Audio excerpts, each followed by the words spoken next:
রোজ রেগে গেলেও প্রকাশ করে না। সে এদিক সেদিক তাকিয়ে সুগাকে খুঁজছে। মনি কিচেন থেকে বেরিয়ে রোজকে দেখে ভাবি বলে চেঁচিয়ে ওঠে। রোজ চোখ মুখ শক্ত করে তাকায় মনির দিকে। মনি এগিয়ে যায় রোজের দিকে। ভাবি, ভেতরে এসো, কতদিন পরে আসলে তুমি। তোমাকে সত্যি খুব মিস করি আমি। এসো এসো, ভেতরে এসো। রোজের হাত ধরে টেনে ভেতরে নিয়ে যায় জেনি। রোজ কিছুই বলতে পারে না। জাগক বেরিয়ে আসে, রোজকে দেখে বলে, মা তুমি এখানে? রোজ জাগকের সামনে গিয়ে দাঁড়ায়। তুমি এখানে আছো, আমাকে বলে কেন আসোনি? মাকে ভালো লাগছে না আর, তাই না? হাঁপিয়ে গেছো? জাগক রোজের হাত ধরে বলে, আমি তো চলে যেতে চেয়েছিলাম, তাই আসিনি। তাছাড়া এখানে আসবো জানা ছিল না। একটা কাজে এদিকে এসেছিলাম, ভাবলাম বাবাকে দেখে যাই। মিথ্যা কথা বলে জাগক, মাকে সে কষ্ট দিতে চায় না। সুগা সিজ বাজাতে বাজাতে তার রুম থেকে বের হয়। সোফায় আয়েশ করে বসে বলে, ব্রো, তোমাকে একটা মেয়েকে কিস করতে দেখেছিলাম, সেটাই কি কাজ ছিল? জাগক বিষম খায়, বাকিরা অস্বস্তিতে পড়ে যায়। রোজ সুগার দিকে তাকিয়ে আছে। জাগক শক্ত গলায় সুগাকে বলে, মুখটা বন্ধ রাখবে তুমি? আমি মুখ বন্ধ রাখলে দেখা যাবে মাম্মা তুমি 2 দিন পর দিদুন ডাক শুনতে পারছো। তখন কি করবে তুমি? তোমার ডান হাত যে তোমাকে পাল্টে মেরে দেবে। রোজ ভয় পেয়ে যায়। জাগকের ইচ্ছে করছে সুগার গালে 2টা চড় থাপ্পড় বসিয়ে দিতে। নিশি সিউজনের সাথে চলে যায়। তাদের ঠোঁট কাটা কথা শুনতে রাজি না তারা। রোজ সুগার সামনে গিয়ে দাঁড়ায়। বউ নাকি দেখাবা? সুগা মাথা চুলকাতে চুলকাতে বলে, বউ দেখলে তো তুমি সেন্সলেস হয়ে যাবে না? আমার বউয়ের রূপের আগুনে যদি তুমি জ্বলে যাও? আমি তোমার মা হই সুগা, ঠিক করে কথা বলো। আমার বউয়ের তো শাশুড়ি হবে। রোজ কথা খুঁজে পায় না, তার ছেলে এরকম বাদর হলো কি করে? মা তুমি এসো আমার সাথে, ও পাগল হয়ে গেছে, ওর কথায় কান দিতে হবে না। জাকুক রোজকে নিয়ে চলে যায় তার রুমের দিকে। সুগা দীর্ঘ শ্বাস ফেলে। মধু খেতে ভালো লাগে, কিন্তু শিকার করতে ভালো লাগে না। ব্যাপার না, আমি আছি তো। রোজ আজকে থেকে যাবে এখানে, না থেকে উপায় নেই, রাত হয়ে গেছে। তাছাড়া 2 ছেলেকে বাঘের গোয়ায় রেখে সে কিছুতেই যাবে না। ছেলেদের সাথে নিয়েই এই বাড়ি ছাড়বেন তিনি। রোজ আসার খবর পেয়ে বাড়ির সবাই ভীষণ খুশি। হই হুল্লোড় লেগে গেছে। জেনি আর জিজু রান্না করছে, সব রোজের পছন্দের। লিসা বেগম রোজের সাথে কথা বলার জন্য তার আশেপাশে ঘুরঘুর করছে, কিন্তু রোজ কথা বলছে না। সে বিরক্ত, এটা তার চোখ মুখ দেখে বোঝা যাচ্ছে। সুগার কষ্ট হয়, খারাপ লাগে। এই মানুষগুলো এত ভালোবাসে তাকে, অথচ কি সুন্দর তাদের ছেড়ে থাকেন উনি। কিসের লোভে, কিসের দাপটে? তাদের 3 ভাই বোনকে বাবার আদর থেকে বঞ্চিত করেছেন তিনি, পরিবার থেকে দূরে রেখেছে, যা উনি একদম ঠিক করেননি, ভুল করছে। তে সবেই রুম থেকে বের হয়েছে। এতক্ষণ সে পড়েছে, সামনে ইনকোর্স পরীক্ষা। ড্রয়িং রুমে রোজকে দেখে চমকে যায় তে। খানিকটা দূরে নিশি বসে গল্প করছে সিউজনের সাথে। দুজনের চোখে মুখে খুশির আমেজ। সিউজন মেয়ের জন্য আর দোকানে যায়নি, তে দাঁড়িয়ে থাকে। আসলে কোন দিকে যাবে, কি করবে বুঝতে পারছে না সে। রোজের সামনে গেলে যদি 2টা চড় থাপ্পড় মেরে দেয়। সুগা খেয়াল করে তেকে, সে একগাল হেসে বলে, তে কি সুন্দর লাগছে তোমায়, আমি তো ক্রাশ খেয়ে গেলাম। এবার সবার নজর তের দিকে। অস্বস্তিতে পড়ে যায় তে, মাথা নিচু করে শুকনো ঢোক গেলে। কেউ ব্যাপারটা সিরিয়াসলি না নিলেও রোজ নেই, তার কপালে চিন্তার ভাঁজ পড়ে। তখনই হুইল চেয়ার ঠেলে সেখানে উপস্থিত হয় গঙ্গীয়। সে রোজকে দেখে মিষ্টি করে হেসে জিজ্ঞাসা করে, মা ভালো আছো? রোজ জবাব দেয় না, তাকায় না পর্যন্ত। অপমানিত হয় গঙ্গীয়, হাসি মুখটা চুপসে যায় তার। রাগে হাত মুষ্টিবদ্ধ করে ফেলে সুগা। মা না হলে এতক্ষণে গায়ে হাত তুলে ফেলত। সিউজন আহত হয়। নিশিকে ইশারা করে দাদুর কাছে যেতে। নিশি যাই, দাদুকে জড়িয়ে ধরে এটা সেটা জিজ্ঞাসা করে। গঙ্গীয়র মন খারাপ ঠিক হয়ে যায় যেন। আর তখনই বোমা ফাটায় সুগা। সে দাঁড়িয়ে বলে ওঠে, আমি তেকে বিয়ে করতে চাই। সবাই স্তব্ধ হয়ে যায় সুগার কথায়। তে চোখ বড় বড় করে সুগার দিকে তাকিয়ে থাকে। জাঙ্কুক খানিকটা দূরে দাঁড়িয়ে দেখছে। এই মুহূর্তে সে নিজের মধ্যে নেই। ভালোবাসা হারিয়ে ফেলার ভয় মনের মধ্যে জেগে বসেছে। গলা শুকিয়ে যাচ্ছে। বাড়ির সবাই রাজি হয়ে যাবে, এটা জানা জাঙ্কুকের। কি করবে সে এখন? রোজ দাঁড়িয়ে যায়। সুগা, পাগলামির একটা সীমা থাকা দরকার। মাম্মা রিল্যাক্স, পাগলামি তো এখনো কিছুই দেখলে না, জাস্ট ওয়েট অ্যান্ড সি। সিউজন হেসে ফেলে, নিজের জায়গা থেকে উঠে ছেলের পাশে এসে বসে। আমার বাজান প্রথমবার তার ইচ্ছার কথা জানিয়েছে, আর আমি তা পূরণ করব না? ধুমধাম করে বিয়ে দেব তোমাদের। তে জাগকের মুখের দিকে তাকাই, জাগক কোনো কিছু বলছে না। রোজ বেগম তেরে এসে বলে, এই মেয়েকে বিয়ে করলে আমার মরা মুখ দেখবে তুমি। তুমি যে বিতু মাম্মা, সুইসাইড তোমাকে দিয়ে হবে না। রোজের ভাষা হারিয়ে যায় সুগার এক একটা কথাই। তে এখন আর চুপ থাকতে পারে না, সে মনে মনে সব কথা সাজিয়ে নেয়। দাদা চাচার মুখের উপর কথা বলার সাহস নেই তার, তবুও আজকে বলতে হবে। সারা জীবনের প্রশ্ন এটা, চুপ থেকে অন্যায় প্রশ্রয় দেবে না সে, তার জীবন এটা। বাকিদের সিদ্ধান্তে নিজের ভালোবাসা হারাতে পারবে না সে। তে জিভ দিয়ে ঠোঁট ভিজিয়ে কথা বলার জন্য মুখ খুলে, তখনই সুগা তের সামনে দাঁড়িয়ে চোখে চোখ রেখে বলে, তুমি আমার ভালোবাসাতে, তোমাকে সারা জীবন ভালো রাখার প্রতিজ্ঞা নিয়েছি আমি। আমার জীবন বিসর্জন দিয়ে হলেও তোমাকে ভালো রাখবো, আর তুমি আমাতেই ভালো থাকবে, কারণ আমি কাপুরুষ নই। শেষের কথাটা ঝাঁকুকের দিকে তাকিয়ে বলে। তে তাতে দাঁত চেপে বলে ওঠে, আই এম সরি বড় বাবা, আমি বিয়ে করতে পারবো না। সবে অনার্সে ভর্তি হয়েছি, এখনই বিয়ের প্যারা মাথায় নিতে চাই না। তাছাড়া আমার সুগা ভাইয়াকে পছন্দ না, তাকে আমি আমার ভাই মনে করি, আর ভাইয়ের সাথে বিয়ে ইম্পসিবল। সুগা হাসে, হাসতে হাসতে বাবার পাশে গিয়ে বসে। রোজ স্বস্তির নিঃশ্বাস ফেলে, যাক এই যাত্রায় বাঁচা গেল। গঙ্গেও হুইল চেয়ারে চাকা ঘুরিয়ে সুগার সামনে এসে বসে। জাগক চুপচাপ সবটা দেখছে, রাগ হচ্ছে না তার, বরং অস্বস্তি হচ্ছে। কেন যে সুগার মতো সে সব জায়গায় কথা বলতে পারে না, কেন যে সুগার মতো চঞ্চল না সে, কেন যে মনের কথা সহজেই প্রকাশ করতে পারে না। এই যে সবার সামনে স্বীকার করতে পারলো না দেখে সে ভালোবাসে, কেন পারলো না? এভাবে চলবে কি? গঙ্গেও সুগার হাতের উপর হাত দিয়ে নরম সুরে বলে, দাদু ভাই, এইসব চিন্তা বাদ দাও, পড়ালেখা শেষ করেছো, ভালো একটা চাকরি করো, তারপর বিয়ের চিন্তা, পছন্দ করে বিয়ে করবে, এতে আমাদের আপত্তি নেই, সাথে আছি তোমার। কিন্তু ভাই বোন এটা আমি মানবো না। তে তোমার বোন নিশি, আর সে তো আলাদা নয়, তাই না? সুগা হাত সরিয়ে নেয়, ফুস করে শ্বাস টেনে বলে, নিশি কোথায় আর তে কোথায়? কাজিন আমরা, ভাই বোন না। আমি অনেক আগে থেকেই তেকে বিয়ে করব ভেবে রেখেছি, কখনোই বোন মনে করিনি, বউ ভেবেছি। আমি তাকেই বিয়ে করব, ইটস ফাইনাল। তে বিরক্ত হয়, ইচ্ছে করছে সুগার মাথায় একটা বাড়ি মারতে, কেমন বাজে ছেলে সে।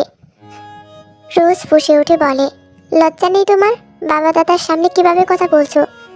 জাগক, একে থামাও তুমি, আমি জাস্ট নিতে পারছি না। সুগা লাফ দিয়ে দাঁড়িয়ে যায়। হ্যাঁ ব্রো, আমায় থামাও, কিছু একটা বলে দাও, যেটা আমি আর তে শুনতে যাচ্ছি। অতি ভক্তি চোরের লক্ষণ, ভক্তি বাদ দিয়ে মনটাকে খুলে দাও। জাঙ্কুক সুগার দিকে তাকিয়ে থাকে, কিছু বলার নেই তার। তে বলে ওঠে, বড় বাবা, আমি আর এসব শুনতে চাচ্ছি না, আশা করি তুমি আমায় বুঝবে। বলেই তে তার রুমে চলে যায়, নিশিও দের পেছন পেছন যায়।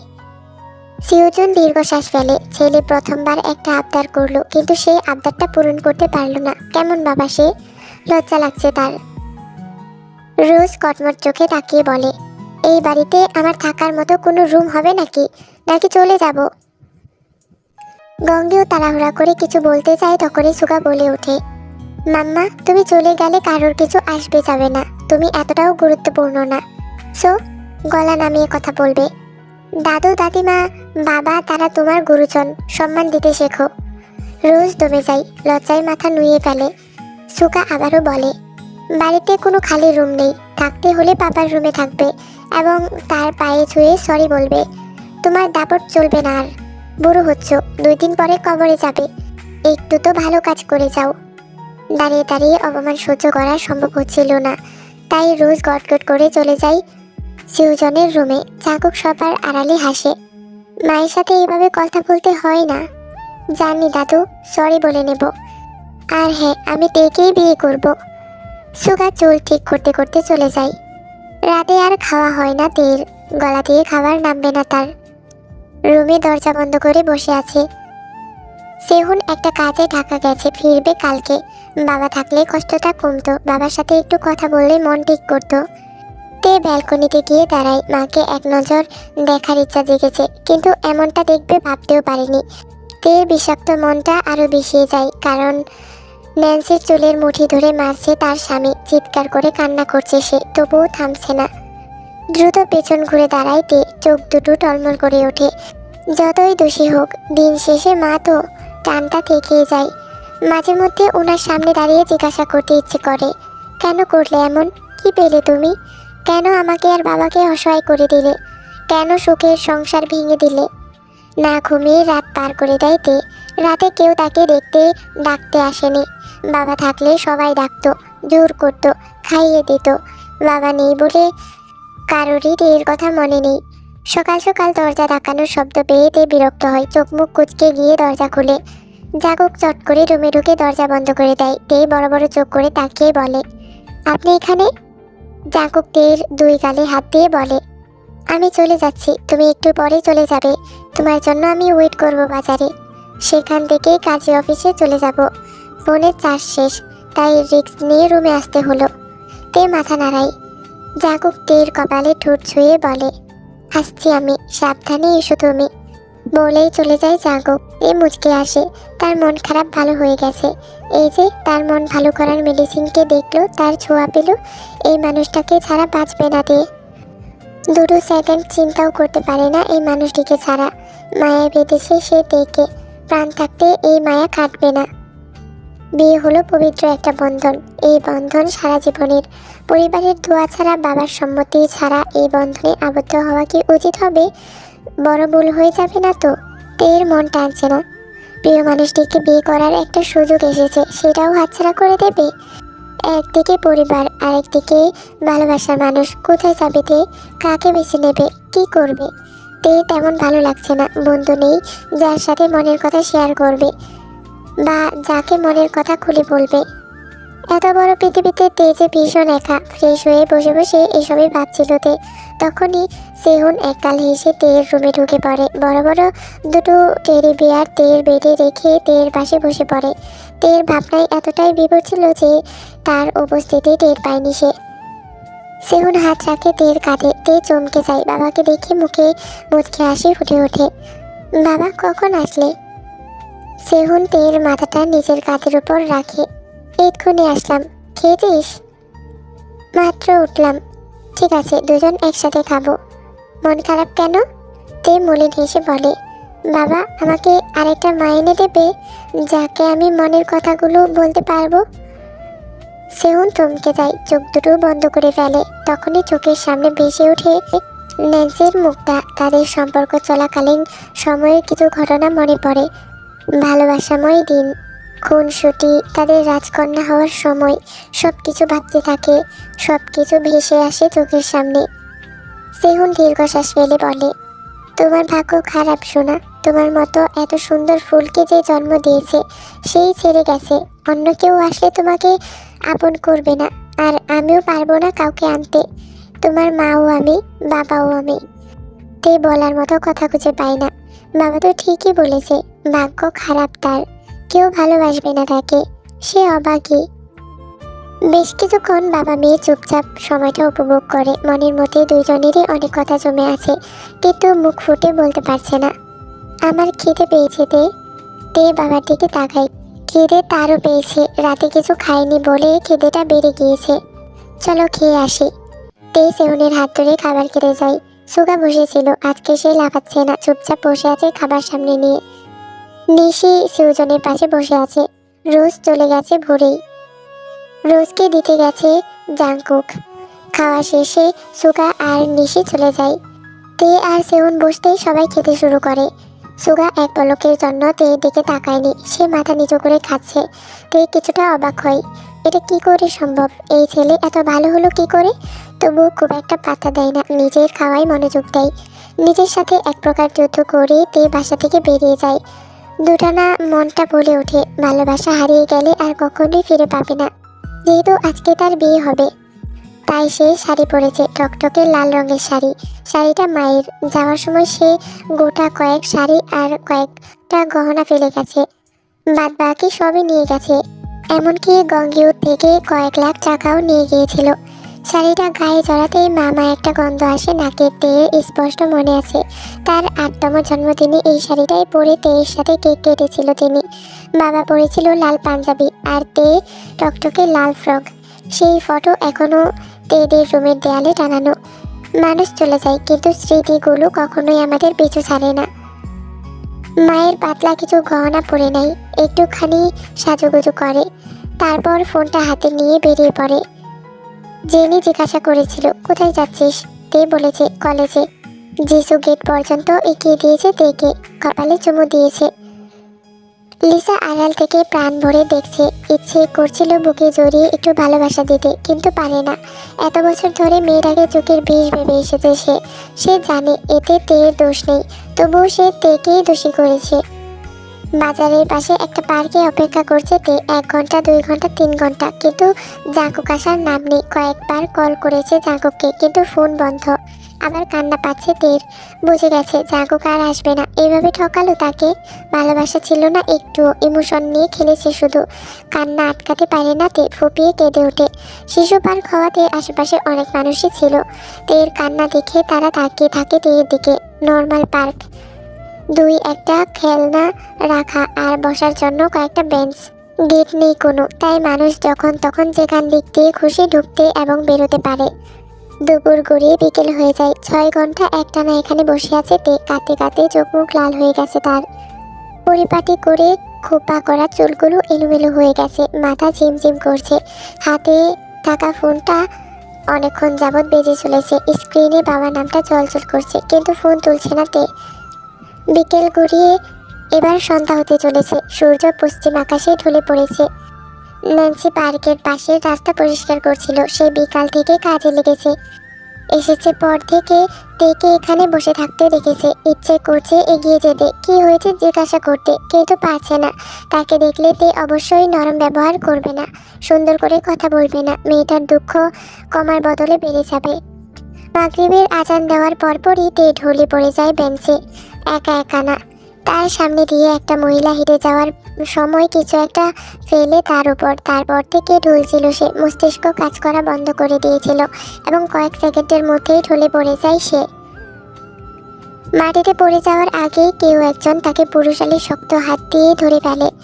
মাথাটা বুকে চেপে ধরে বলে, তে আমি এসেছি, চোখ খোলো। তে আদো আদো চোখ খুলতেই পরিচিত একটা মুখ দেখতে পায়, কিন্তু কিছু বলতে পারে না। ন্যান্সি দূরে দাঁড়িয়ে দেখছে, তার মুখটা অন্ধকারে ঢেকে গেছে। তার কাজ সম্পূর্ণ হয়নি, কী জবাব দেবে সে? এতগুলো টাকা পাওয়ার কথা ছিল তার, টাকা পাওয়া হলো না। চাকুক বুকের সাথে মিশিয়ে রেখেছে তের মাথাটা। মেয়েটা একদম সুতোর মতো নিতে পড়েছে। জাকুকের হাতে চোট থাকায় ভালো করে ধরতে পারছে না। কি করে থেকে গাড়ি অবধি নিয়ে যাবে সে? কি করবে? নিজেই হাঁটতে পারছে না, দাঁড়াতে পারছে না। হাতে পায়ে গলায় মাথায় প্রচণ্ড চোট লেগেছে তার। জাকুক আশেপাশে তাকাতে থাকে, কারো সাহায্য দরকার। পাশে তের ফোনটা দেখতে পায়, একটু ভরসা পায়। বা হাতে ফোনটা তুলে সেহুনকে কল করে। সেহুনের ফোন ধরতে দেরি হয় না, যেন সে ফোনের আশায় বসেছিল। মা ঠিক আছিস তুই? কল কেন ধরছিস না, কি হয়েছে? জাকুক ঠোঁট দিয়ে জিভ ভিজিয়ে বলে, চাচ্ছ আমি, শিশু পার্কে চলে এসো জলদি। বলেই কল কেটে দেয়। পেয়ে মাথাটা সোজা করে মাটিতে বসে পড়ে। ন্যান্সি দূরে দাঁড়িয়ে দেখছে সব। ছেলে মেয়ে দুটোর জন্য ভীষণ মায়া হচ্ছে তার। একটু কি এগিয়ে যাবে এদের দিকে, কথা বলবে এদের সাথে? তখনই ন্যান্সির বাটন ফোনটা কেঁপে ওঠে। কোমর থেকে ফোনটা বের করে রিসিভ করে বলে, জাঙ্কুক বাবা চলে এসেছে। রোজ হাতের কাছে থাকা পানির গ্লাস ফেলে দেয়। জাঙ্কুক কি করে বের হলো? আপনি আমার মেয়ের কোনো ক্ষতি করিয়েন না, সে অবুঝ। রোজ আলতো হাসে। তোর নির্দোষ মেয়েটাকে কোটি কোটি করে কেটে নদীতে ভাসিয়ে না দেওয়া পর্যন্ত আমার শান্তি হবে না, বলেই রোজ কল কেটে দেয়। ন্যান্সি দীর্ঘ নিঃশ্বাস ফেলে। সে জানে রোজ এমনটা কখনোই করবে না। একটু হয়তো রেগে গেছে। জীবনের সব থেকে বড় চাওয়াটা না পাওয়ার শোকে মনটা বিষিয়ে গেছে, কিন্তু তিনি নিষ্ঠুর নয়। তাকে ভালো করে বোঝালেই সে বুঝতে পারবে, কিন্তু কে বোঝাবে তাকে? সেহুন দৌড়ে আসে, বিচলিত হয়ে তের গালে হাত বোলায়। চোখ দুটো তার টলমল করছে। বাড়ি থেকে ভালো মেয়ে বের হলো, কিন্তু এখন তার কি হলো? মেয়েটাকে খুলে নিয়ে দৌড়ে যেতে থাকে সে। চাকুক পেছন পেছন খুঁড়িয়ে খুঁড়িয়ে যায়। সদর হসপিটালে নিয়ে যাওয়া হয় দুজনকে, মোটামুটি দুজনেই সুস্থ। বাড়ির কাউকে কিছু জানানো বারণ করেছে জাঙ্কুক, তাই আর সেহুন কাউকে জানায়নি। তের রাতের মধ্যে ঘুম ছুটবে না, সকালে সে জাগবে। জাঙ্কুককে ওষুধ দেওয়া শেষে আবারও তেকে সেহুন কোলে তুলে নেয়, তারপর বেরিয়ে যায় হসপিটাল থেকে। কড়া রোদের আলো চোখে পড়তেই ঘুম ভেঙে যায় তের। আড়মোড়া ভেঙে চোখ খুলে মাথার উপরে সাদা রঙের দেয়াল দেখে কপাল কুঁচকে ফেলে। তার রুমের দেয়াল তো নীল, তাহলে এখানে সাদা কি করে হলো? মাথায় কারো হাতের অস্তিত্ব টের পেয়ে দ্রুত পাশ ফিরে তাকায়। বাবার ঘুমন্ত মুখটা দেখে মুখে হাসি ফুটে ওঠে তের। তারপর আস্তে আস্তে গতকালের সব ঘটনা মনে পড়ে যায়, চোখ দুটো টলমল করে ওঠে। জাঙ্কুক এইভাবে ঠকালো তাকে। পানি গাল বেয়ে গড়িয়ে পড়ার আগেই হাতের উল্টো পিঠ দিয়ে মুছে ফেলে তে। মাথা থেকে বাবার হাত আস্তে করে সরিয়ে দিয়ে উঠে বসে। গায়ের সুতির থ্রি পিস দেখে বুঝে ফেলেছে কেউ পাল্টে দিয়েছে শাড়িটা। জানালার পর্দা টেনে দিয়ে বাবার শরীরে কাঁথা টেনে দিয়ে বাবার চুলে একটুখানি হাত বলিয়ে চলে যায় তে। দরজার সামনে জাঙ্কুককে দাঁড়ানো দেখে কিছু বলতে যাবে, তখনই জাঙ্কুক বলে ওঠে, ব্যাগ গুছিয়ে নে। তে ভ্রু কুঁচকে তাকায়। জাঙ্কুক আবার গম্ভীর গলায় বলে, আমার হাতে সময় কম, দ্রুত করতে হবে। আপনি এত আঘাত পেয়েছেন কি করে? সেসব তোকে ভাবতে হবে না, যা বলছি তাই কর। বলে জাঙ্কুক চলে যায়। তে হা করে তাকিয়ে থাকে। ব্যাগ কেন গোছাবে? কোথায় যাবে? কার কাছে? কার সাথে যাবে? কিন্তু এই প্রশ্নের উত্তর কে দেবে? তখনই মনিকে খেয়াল করে। তে জাঙ্কুক তোকে ট্যুরে নিয়ে যাচ্ছে। আমাকে? তে অবাক হয়ে বলে, শুধু তোকে না, নিশি যাবে সাথে, জাঙ্কুকের কিছু কলিগ। আচ্ছা, দ্রুত তৈরি হয়ে নে। তে মুচকি হেসে রুমে ঢুকে পড়ে। জেনি কালকের কথা কিছুই জিজ্ঞাসা করলো না, তার মানে জাঙ্কুক সবটা ম্যানেজ করে নিয়েছে। ভালোই হয়েছে, তবে লোকটার শরীরে এত চোট কেন? এই প্রশ্নটা মাথায় ঘুরছে শুধু। কি করে পেল? আর কাল কেনই বা আসলো না? সব প্রশ্নের উত্তর পাওয়া যাবে ট্যুরে গেলে। জাঙ্কুককে হাতের নাগালে পাওয়া যাবে। তে ছোট্ট একটা লাগেজে নিজের প্রয়োজনের জিনিস ভরে নেয়। গোলাপি রঙের একটা থ্রি পিস পরে তৈরি হয়ে নেয়। সাজতে গিয়ে সাজে না। আয়নায় শেষবার নিজেকে দেখে রুম থেকে বের হয়। সবাই খেতে বসেছে, সেহুনও বসেছে। তে গিয়ে সেহুনের পাশে বসতে যাবে, তার আগে জাঙ্কুক বলে ওঠে, এখন খেতে গেলে দেরি হয়ে যাবে। সেহুন বলে, এত জার্নি করবে না খেয়ে কি করে? চাচ্চু, বাসে সবাই একসাথেই খাবো। তে চল। জেনি তের লাগেজ নিয়ে চলে এসেছে। তে সবার থেকে বিদায় নিয়ে বেরিয়ে যায়। সেহুন খাওয়া রেখে মেয়েকে এগিয়ে দিতে আসে। তে ঘুরতে প্রচণ্ড ভালোবাসে। সময়ের অভাবে মেয়েকে নিয়ে ঘুরতে যাওয়া হয় না। জাঙ্কুকের উপর তার অগাধ বিশ্বাস আছে, তাই মেয়েকে ছাড়লো। সে জানে জাঙ্কুক ঘুরিয়ে আবার সেফটি ভাবে তার মেয়েকে বাড়িতে নিয়ে আসবে। তে হাসি মুখে বাবাকে বাই বলে গাড়িতে উঠে বসে। জাঙ্কুক গাড়ি চালানো শুরু করে। গাড়িটা রাস্তা যেতেই তে বলে, ম্যানেজ করলে কি করে? জাঙ্কুক জবাব দেয় না, চুপচাপ ড্রাইভিং করে। তে মুখ পাকায়, এত ভাব দেখাচ্ছে কেন লোকটা? তেও রাস্তার দিকে তাকিয়ে থাকে। হঠাৎ গাড়ি থামতেই তে তাকায় জাঙ্কুকের দিকে। জাঙ্কুক সিট বেল্ট খুলেছে। থামলেন কেন? আপনার ভাঙা গাড়ি কি নষ্ট হয়ে গেল নাকি? জাঙ্কুক তাকায় তের দিকে। না, তোকে ভাঙতে গাড়ি থামালাম। তের কপালে 3টা ভাঁজ পড়ে। সে আবার কি করলো? ততক্ষণে জাঙ্কুক নেমে গেছে। তে জাঙ্কুকে কিছু বলার জন্য আবারও পাশ ফিরে দেখতে পায় বড় বড় করে লেখা, কাজী অফিস। তার মানে আজকে তাদের বিয়ে হবে। জাঙ্কুক বিয়ে করবে বলে এখানে আনলো। বিয়ের পরে ট্যুরে যাবে? ট্যুর না, সেটা হানিমুন হবে। খুশিতে তের মনটা নেচে ওঠে। ফাইনালি তার বিয়েটা হচ্ছে, সে হানিমুনে যাচ্ছে। সব কেমন স্বপ্নের মতো লাগছে। মানুষটা ঠিক বলে দিনটা এতটা সুন্দর হতে যাচ্ছে।